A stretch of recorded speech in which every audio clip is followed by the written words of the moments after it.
We're talking today with Chuck Holman of Eau Claire, Wisconsin, and the interviewer is James Smither of the Grand Valley State University Veterans History Project. You go by Chuck. So, Chuck, start us off with some background on yourself, and to begin with, where and when were you born? I was born in Eau Claire, Wisconsin, back in 1949, July 49. And I grew up for a while when I was young on a farm before moving to the city of Eau Claire. What was your family doing for a living? I mean, you were farming, I guess, to begin with. My father originally was a farmer, and after we moved off the farm, he went to work delivering ice cream until he retired from that. So we always had ice cream in our house.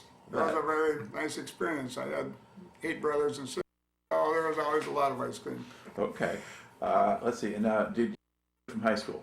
I graduated from a high school. It was Memorial High School in 1967. Okay. I did a little bit of college prior to going into service. Okay. Now, while you were, by the time you finished high school, Vietnam has started up. Mm-hmm. And were you basically expecting to get drafted at some point?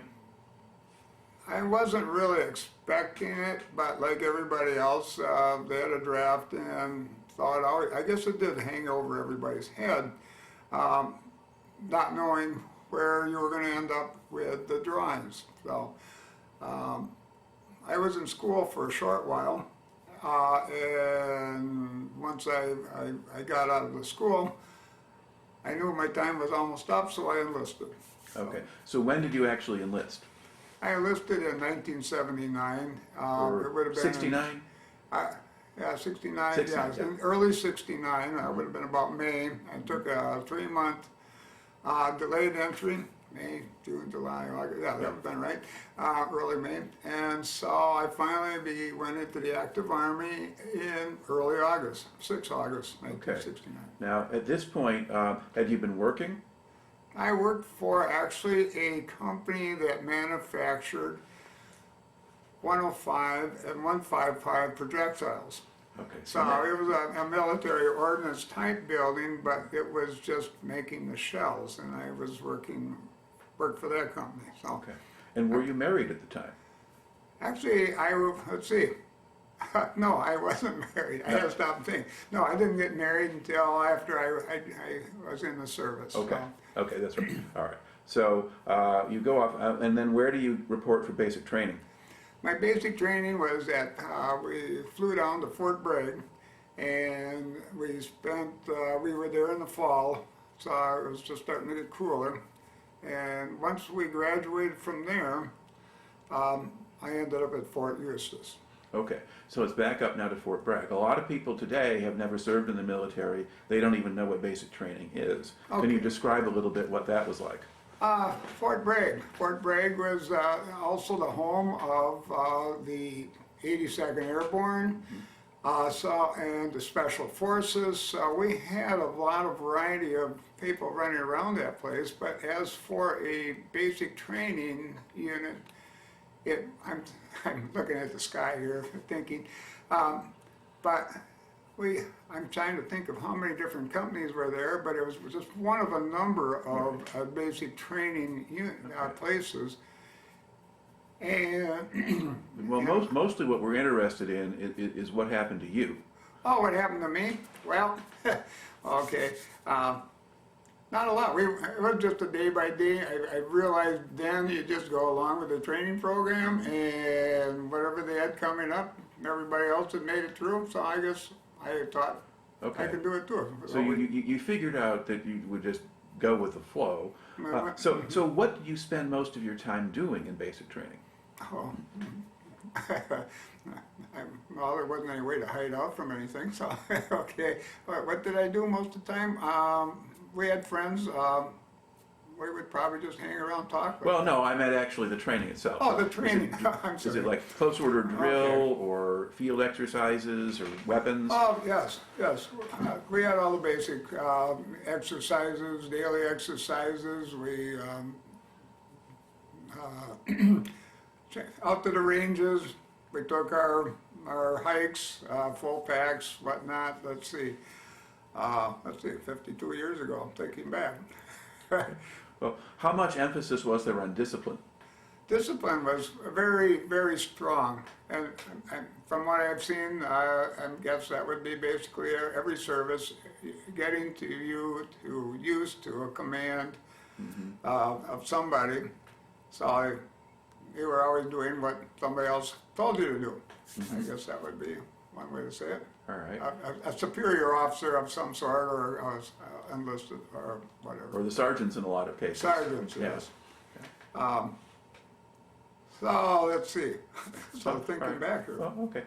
Were most of the guys from your part of the country, or were they from all over the place? Actually, yes, because when I enlisted, excuse me, out of Minneapolis, a lot of the guys were from the Minnesota, western Wisconsin area. So we had an entire plane load from our area, excuse me, that flew down. So our whole group of, I don't know how many people, we had a full airplane, so we were basically from north central states. So. All right. Okay, because they did do a lot of that kind of thing Yeah. at that point. So- All right. Now, when you were in there, were you offered any chance to pick what your specialization would be, or did they just send you someplace? When you, unless you enlisted, no. Okay. No, if you were probably, if you were drafted, you probably already planned on going on into infantry, and so on. That's the reason I enlisted. So that I had a chance in some type of an aviation type background. All right. And then you go to your advanced training at Fort Eustis, that's in Virginia? That's correct. Yeah. Okay. And what training did you get there? I went into, originally I was supposed to be a Huey mechanic, but due to a problem with my getting there, I had a little delayed trip up to the training, so I missed my training class, and I ended up with working on Chinooks instead of Hueys. And so, actually I got this choice because I missed the class. They said, what would you like to do? And I said, well, how about the Chinooks? So I said, yeah, okay. Okay. Now, again, for a general audience, what's the difference between a Chinook and a Huey? Okay, a Huey is a smaller helicopter, utility helicopter, capable of handling a squad of people, whereas a Chinook was a lot larger, perhaps the size of a boxcar on a railroad, on a railroad boxcar, about the same size, with two rotors, two blades on top, capable of carrying 33 troops. So you could have a whole platoon of people in their gear. It could also haul a lot more equipment below, sling loaded below. Yeah. So it was really a cargo helicopter and not one that could be used in combat assaults. It was utilized for a lot of different things, yes, other than just combat. Right. So. Okay. And then what were you trained to do while you were at Fort Eustis? At Fort Eustis, maintain the helicopter. It was, we learned the A to Z, what the helicopter was all about. We took some flights with it, so we understood what it was going to be like inside flying, besides tearing them apart and putting them back together. And we watched how we did that, so we did it correctly, yes. And how long was that training program?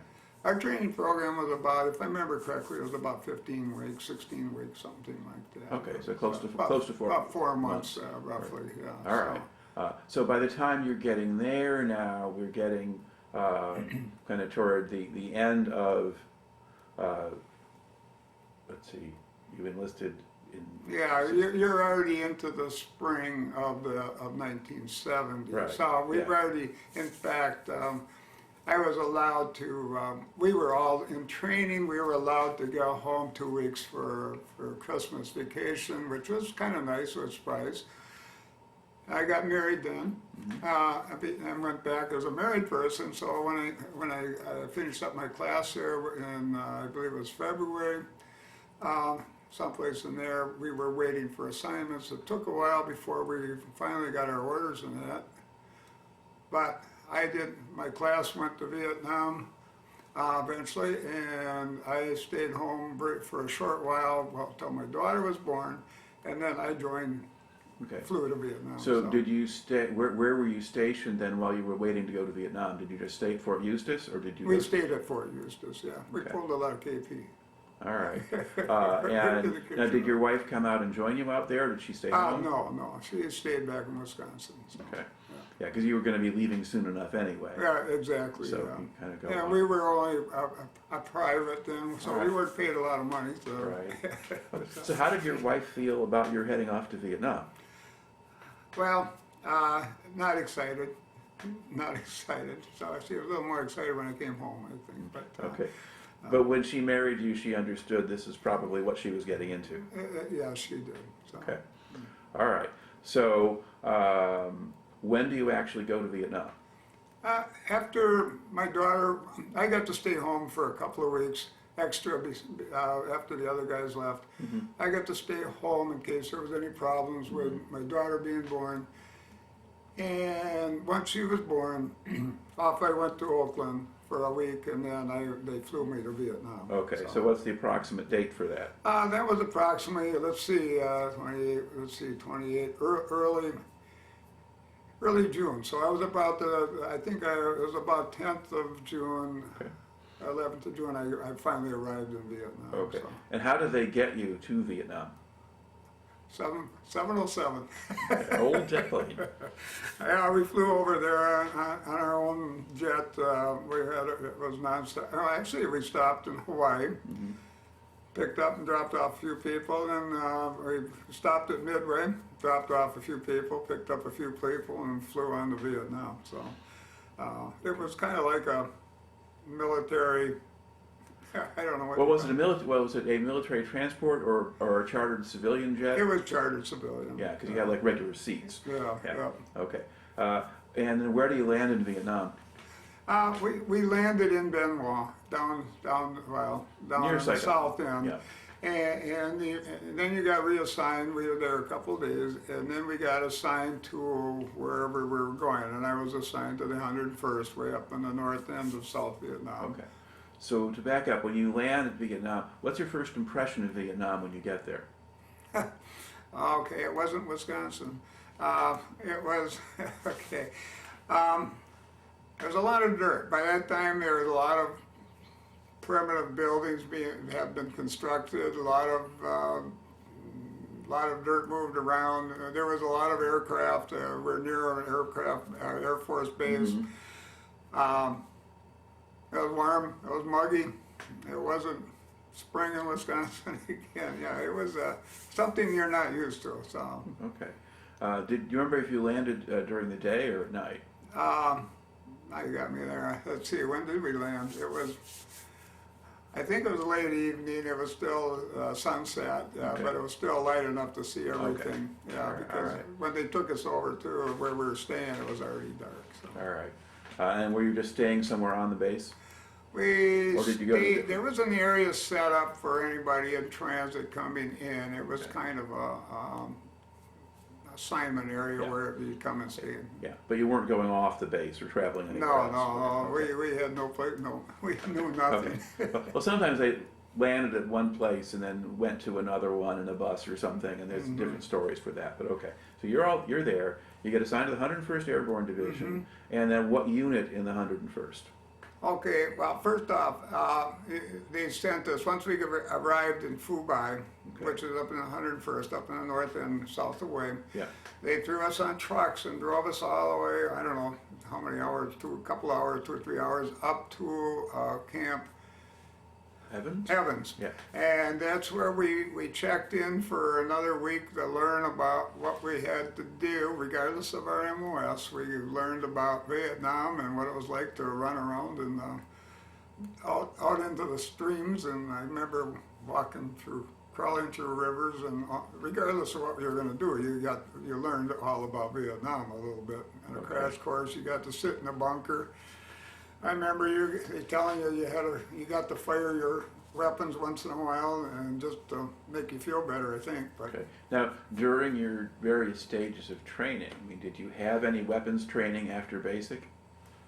Not until we got to Vietnam. Okay. Not until we got to Vietnam. All right. So yeah, so they have their Screaming Eagles Replacement Training Service. The CERTS training is what they labeled it, I think. What was that, SARS or something? they Yeah, called yeah, that? yeah. And it would, but you were learning a little bit about pretty much how to be an infantryman on patrol or something. Right, right. You learned about infantry, but stuff up there, even though, regardless of your MLS. But I think the cooks even went through that. Right. I think everybody did that. So Yeah. you did it for a few days, and then what unit do you join?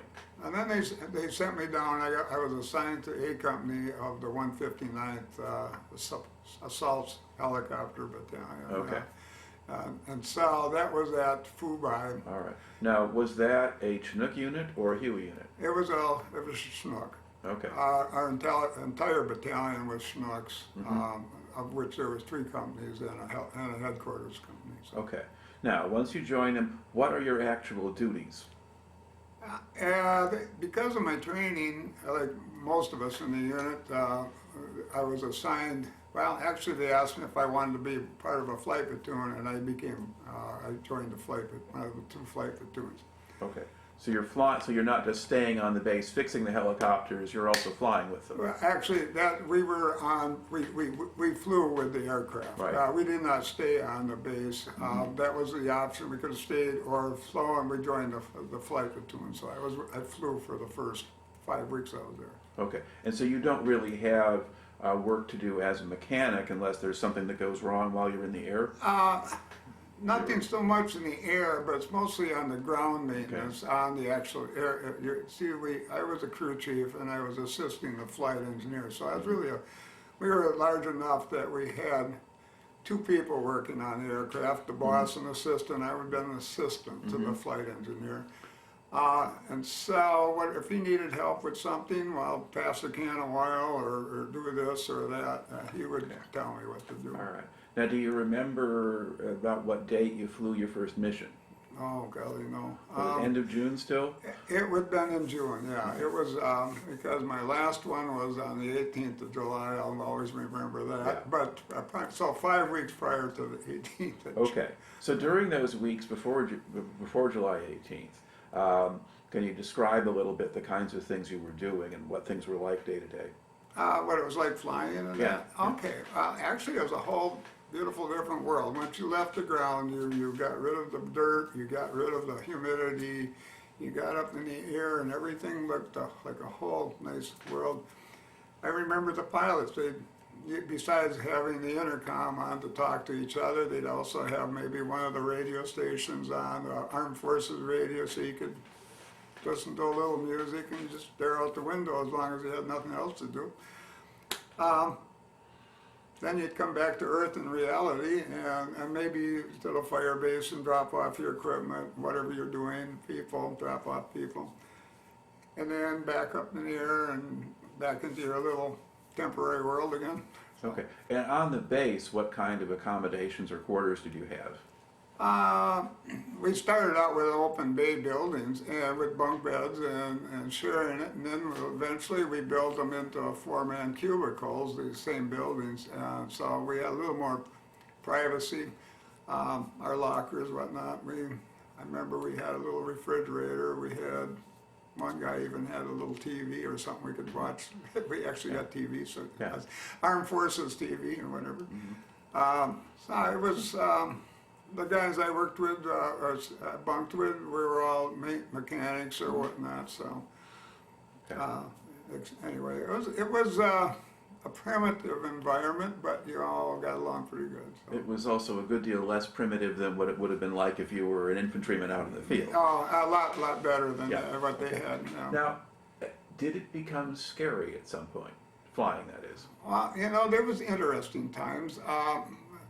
I remember one time where laying in my bunk and it's foggy outside and I heard this rumble and it just kept going and rumble and you're going, what's going on? It's not thunder, it's not lightning. Well, later on I found out it was 2 jets low level down the Phu Bai runway adjusting their compasses, but it lasted it sounded like some giant machine was rolling into the camp, our location. And I remember I just took I was on the top bunk, and I took my mattress and I flipped off the top bunk onto the floor with my mattress on top of me. Who knows what's coming? Yeah. Well, did the base ever get hit with mortar fire or rockets or anything? We did, actually. We were right on the bunker line, and we did, one night, we did have a movie every night, and which was better than the infantry, obviously. We had a movie every night, and we had what was 122, we had a rocket come in right less than a block away, which, well, that kind of shook us all up a little bit. So I can envision what it's like in Ukraine right now. Okay. All right. So that's on the ground back at the base. But now you start flying in June, and the first few weeks of flying, did you get shot at? Yes. Well, after several weeks in the flying, we did take some rounds, and it hit a hydraulic line, and we were able to leave the area we were in and fly far enough away that we could set down in a more secure area. And they brought in some more parts for us. We fixed it, added the hydraulic fluid back, and went home. Yeah, that was a little. That wasn't too shaky, but probably more for the pilots than for me, not knowing what. But And do you remember what different places you flew to? Actually, quite a few places. I remember some of the nice places, some of the nice. We took people out to the beach. We took the people that would come in on a brief R&R or something would come in, we'd haul them out to the beach and drop them off, and we didn't get to stay. We hauled VIPs around, just as a kind of a taxi service sometimes. But majority of the time, we were sling loading ammunition out to different fire bases. Very rarely did we haul anybody around. One time we hauled an entire company of Vietnamese, along with their chickens and their animals, and out to one of their fire bases. And we spent about 4 hours hosing the aircraft out to get rid of the chickens and whatever residue was left over. I'll never forget that when the Vietnamese walked on the aircraft. They had so much stuff, all you saw was the two legs underneath coming on. Yeah, well, as far as I can tell, the Vietnamese enlisted men were not necessarily issued much by way of rations, so they carried some of their own food. They brought, they had fresh eggs, I'm sure of that, fresh chicken. But yeah, I don't really know much about what. That's why they were doing that. That's probably, yeah. Okay, and then so you went to fire bases. So you went to Ripcord. Ripcord was one of the, in fact, was the last one I visited. Right. But yeah, we were out to Ripcord. We were out to a number of other fire bases. Okay. Yeah. Now, as you were flying on Ripcord, starting around July 1st, Ripcord starts to come under fire on a regular basis from mortars, from occasional rockets, and from heavy machine gun fire. Now, at what point do you start to notice that they're shooting at you when you go into Ripcord? Really, we were there never long enough to really notice a lot of stuff. I know at another fire base up by the DMZ, we went in there, we went in low level and crawled. 5 of us went, I think we were second or third chopper, and we basically were slinging our loads on the ground almost going up there. We came up the cliff, dropped our stuff, and took off. And the last couple helicopters were taking rounds then. Now for Ripcord, we went in there a number of times, and we did, but I never really realized, what was going on other than it was a day-to-day fire base until the end. Now, towards the end, I know there was getting to be a few other helicopters shot down there. There was another one of our sister companies lost a helicopter, and we attempted to, eventually did get it out of there, and I remember we grabbed one of their rotor blades and pulled it out, and we had to get rid of it real quick because it flew up in front of our helicopter. Swung right up in front of us, spinning like another fan blowing another fan. You know. I'll remember that forever. We had also, but it wasn't until the end on the 18th that really we became part of it. So, Okay, so now tell us what happened on the 18th. on the 18th, we were bringing a load of ammunition in, artillery, and so apparently we were supposed to be on the other end of the hill instead of where we were bringing. We're bringing it into where we normally brought the ammo in, over the near the ammo dump. And we took some 51 caliber rounds. And I looked out the window and I noticed our engine's on fire, which is not supposed to be. I also looked back into the cabin and I couldn't hardly see the 4x4 hole in the floor, just a little light. Next thing I know, there was kind of a lot of chaos going on right about that time. Flight engineer shoved me in the heater closet and jumped out the window. And we dropped out of the sky. So we landed in the ammo dump on fire. And it became a kind of that was my 4 hours in the war after everything. How did you get out of the helicopter? I realized that everybody else, I was apparently the last one out. In fact, I know I was the last one out. And the helicopter tipped on its side because of the hill it was sitting on.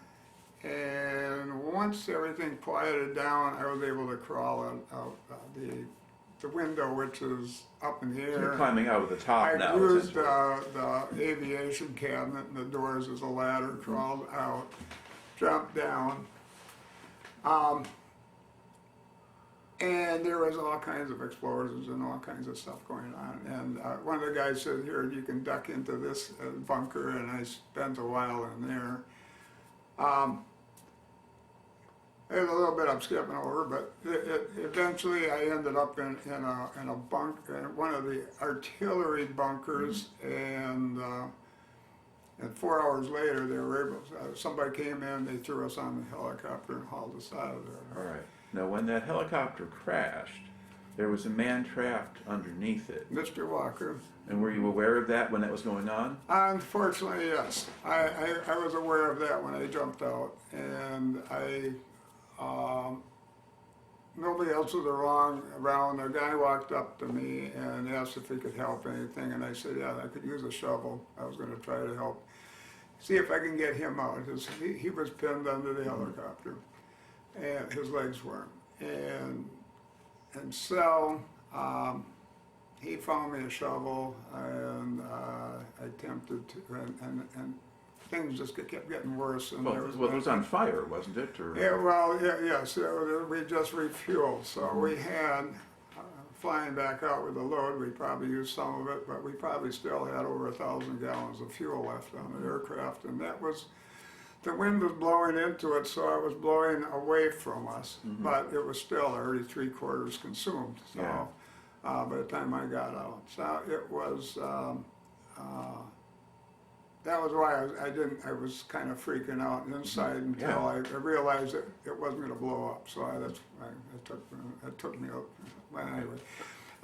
Had the artillery ammunition been blowing up? Not yet Okay. in that immediate area, but it was in other parts. Okay. And I could see projectiles. Well, actually, I could see the brass casings flying off into the air, and the projectiles burying themselves into the ground. So what you saw, these brass casings flipping off over the side of the cliff and that. Okay. Anyway, apparently the guy I talked to was the colonel. He didn't have any rank on, but I figured out from who he was later on. So that being Colonel The Harrison. colonel asked me if I needed any help, and I got a colonel to get me a shovel. That's my claim to fame. Okay. Now, was that Colonel Harrison, the brigade commander, or a lieutenant Lucas. colonel, or Lucas. Lieutenant Colonel Lucas? Okay. Yes. So the battalion commander there.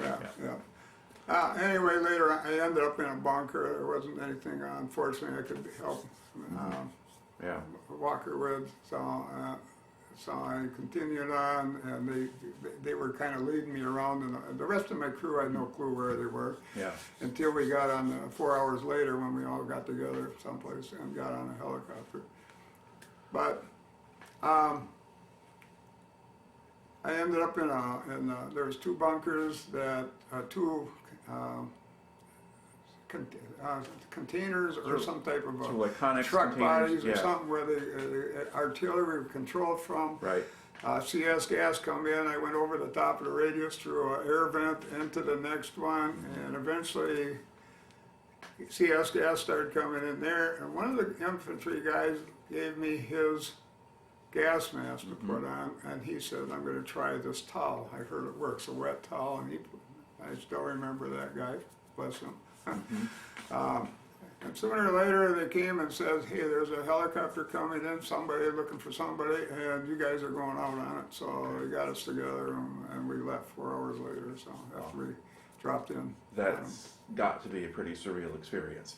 After that, just for us, I really gave these guys I'm here with, and hearing their stories, it was just my 4 hours, and they were stuck with it for a month, 2 months, 3 months, whatever. So I really have a lot of admiration for these guys. Sure. Now, you lost your helicopter. Pardon? After you lost your helicopter, what did they do with you? Well, that was where we lost the helicopter. Once we got back to our base, they flew us back to a med station at Evans, and then got checked over. I didn't have any problems, and so they took us once the other. Sorry about that. Sorry, everybody. Okay, yeah. So take you to med station. Anyway, after a couple guys had some burns on them, and then they flew off 4 of us back to our unit. We were met by all of the commanders and all that in our company. And after that, I had nothing to do with the Chinooks. What would you like to do? And I said, well, I'll haul rations, and I took care of the company. I became our HR person on our company for about 7 Vietnamese that worked on our company. Up until almost the end of my tour, and so anyway. Okay, all right. So now was that at Phu Bai or was that at Evans? This was at Phu Bai. Okay. Phu Bai in our company area. All right. So. And so how long total did you spend doing that? From July 18th until, let's see, the middle of December, I hauled rations and took care of the Vietnamese. Right up until I went on R&R, and the guy that took over for me during the week, I said, it's yours. I went back on bunker duty for the duration until February, until I left, and went home early March. Okay, so now... And then I worked in the motor pool. I worked in the motor pool, washing vehicles. Okay, that's a motor pool where? We had our own little motor pool in our company area at Phu Bai. All right. And so you actually leave Vietnam in May, or? Let's see, I got home before my daughter's birthday, so yeah, I got home mid-May. Okay, Yeah. all right. Now, so you spent a lot of time then on the base at Phu Bai. Now, there are a lot of stories that go around about what went on in the rear area and a lot of these bases in Vietnam, especially late in the war. And they talk about racial problems, they talk about drugs, various kinds of insubordination. Okay. Did you see any of that? It was obvious. There was, I think, anything that was, you could probably find any type of a drug that was not chemically made. Marijuana was probably a common thing.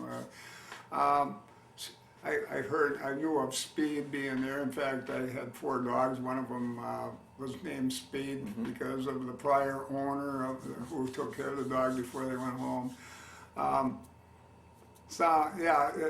Drugs were nothing like we have now, but back then it was all the non-chemical type drug. I So guess you had mostly really so know and the heroin hadn't really come in yet. I know of nothing about that. That was more about a year later.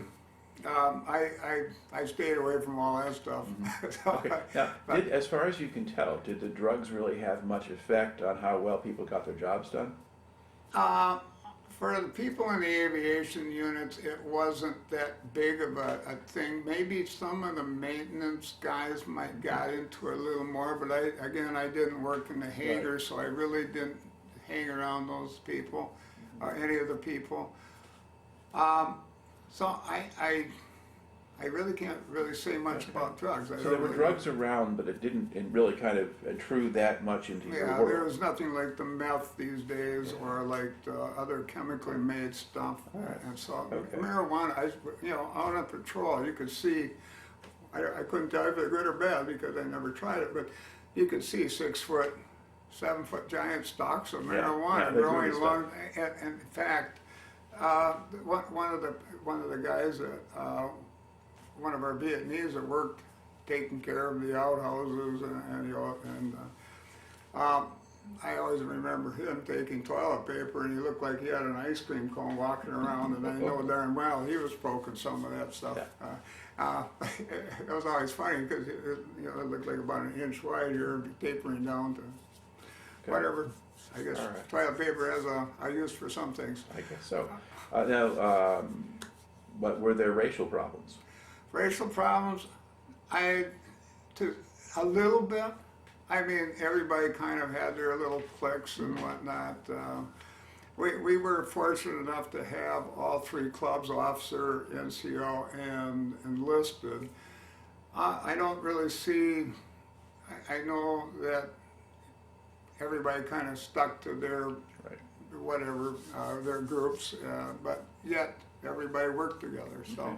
And were these clubs, were they really just for your battalion, or were they were just for my company? Your company, okay. Because we were separated from the rest of the base, so they allowed us to have one each. So that was my some of my personnel. Okay, because I guess because some of the stories and so forth deal with sort of the larger facilities and things, and you'd have gangs of black soldiers supposedly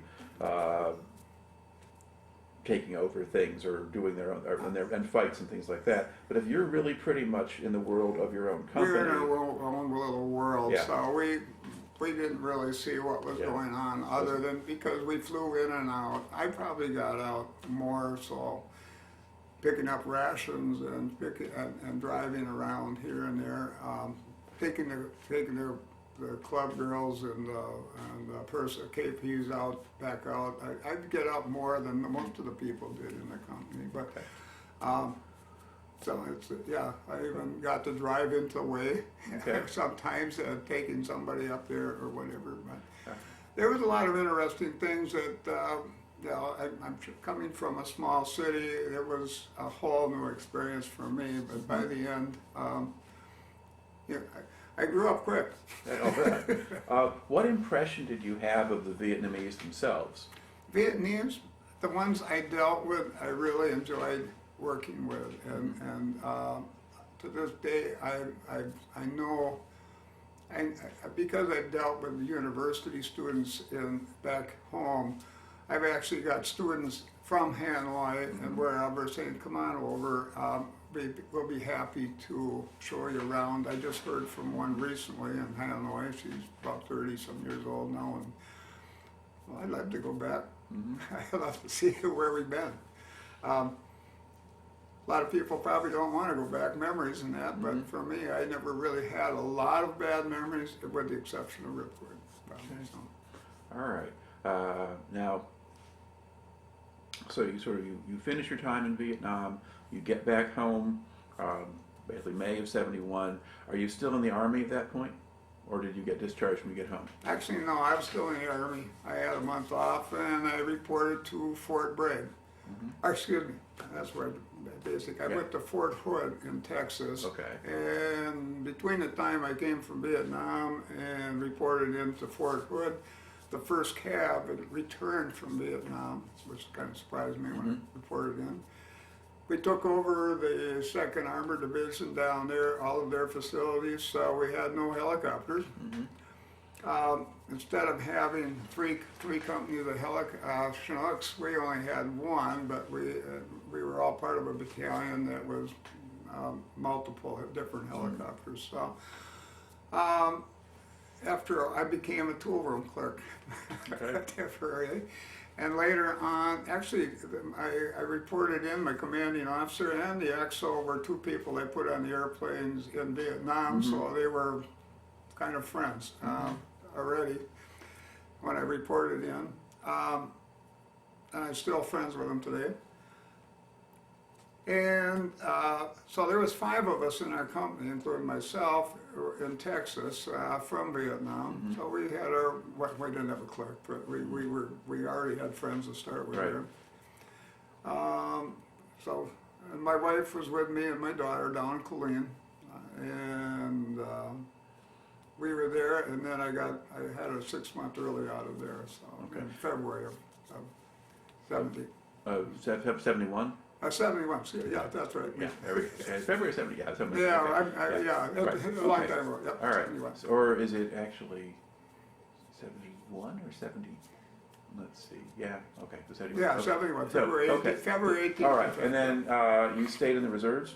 And then about less than a year later, I joined the reserves and went into combat engineers. Later on, I have part of our battalion, or not our battalion, but our group. I qualified on Hueys, worked with them for a while. Then in the end, I transferred to a railroad company in Milwaukee, Wisconsin, and retired out of that as one of their instructors. So. Okay.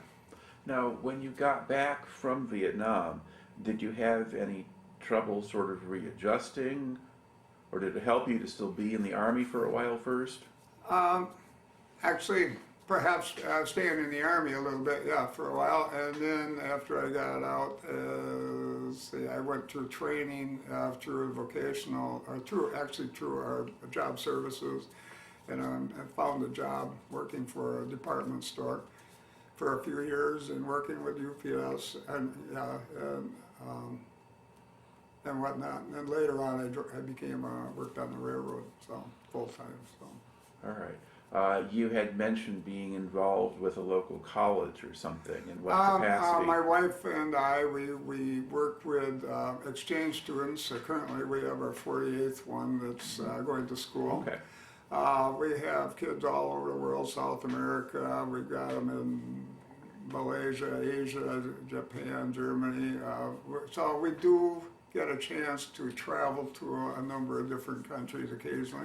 So you're basically a host family? Is that? See, what it is, the high school students live with us, 14 of them. Right. The majority of them are college students now, and they live at the university, and we deal with them as if they're for their needs or to visit, for a meal or two here and there or whatever. So we help them out whatever we can. Okay, stay engaged there. All right. And how long have you been connected with the Ripcord Association? Since 2000. Okay. 2000, we attended the first one in Shreveport. We've missed only one since then, in New Jersey or somewhere out there. So it's in the last couple of years, 20 Well, and yeah, 21, COVID everybody's got lost there. everything there. So That's right. All right. So to think back on the time that you spent in Vietnam, how do you think that affected you, or what did you learn from it? let's see.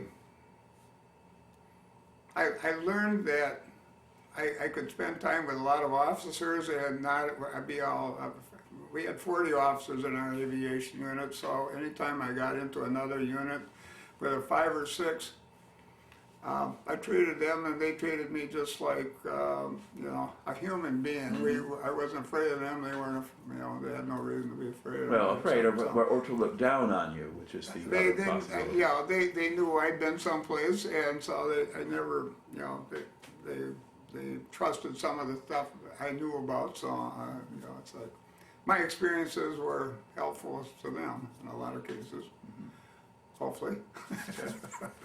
But I always got along with all my officers. So, yeah, my last company commander, she was a gal out of Chicago, and I was able to help her out quite a bit because of her being a railroad unit, and I worked for the railroad. Right. And the rest of the guys in the company didn't. So it was kind of a winning situation there for me and for her and the rest of the whatever. I hope I was able to pass. In fact, later on, I understand after I retired from the unit, a lot of the guys I trained, they were transferred to the coastal problems were going on over there, and 8 of the guys went over and worked in Kosovo and Germany, 4 each for a number of months. And I wish I'd been able to go along with them, but because I have students in both those countries, and I've been to both of those countries, so it's an interesting. Kosovo's an interesting. I'll bet. But anyway, I've had some good experiences. So. All right. Well, thank you very much then for taking the time to share the story today. No problem. Yep. Okay.